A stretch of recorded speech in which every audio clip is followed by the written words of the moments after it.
और ठाकुर जी के सामने बड़े बड़े कढ़ाई रखी।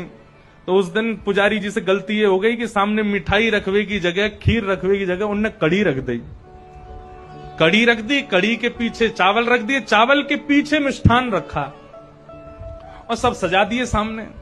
और सजा करके रसोई घर की किवाड़ लगा के 45 मिनट का भोग लगता है, 45 मिनट के लिए पुजारी जी चले गए। 45 मिनट बाद जैसे ही पुजारी जी भीतर आए तो क्या देखा, सिंहासन पर ठाकुर जी है ही नहीं। ठाकुर जी है ही नहीं वहां पर।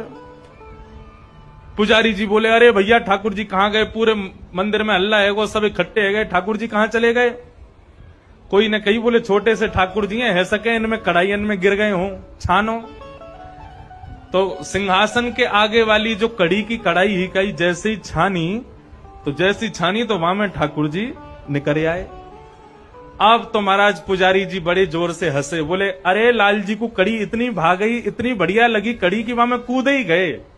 अब तो भैया रोज कड़ी बनेगी ठाकुर जी के काज। अब तो कोई भी उत्सव हो, कछु भी हो, रोज कड़ी बन रही है, रोज ठाकुर जी के आगे कड़ी रखी जावे। 10 दिन तक रोज कड़ी रखी तो 10वें दिन रात में सपने में पुजारी जी के सपने में ठाकुर जी आ गए और रोन लगे जोर जोर से। पुजारी जी बोले, ठाकुर जी रो काई को रहे हो?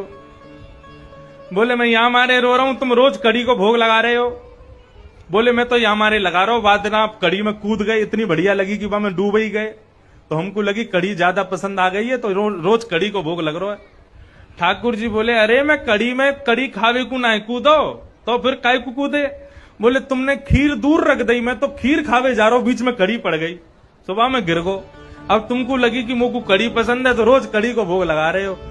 भैया मैं तो खीर खावे जा रहा हूं। फिर पुजारी जी ने क्षमा मांगी, अरे हमसे अपराध है गयो। तब से फिर ठाकुर जी को मिठाई आगे रखी जाए, वाके पीछे नमकीन सामग्री रखी जाए।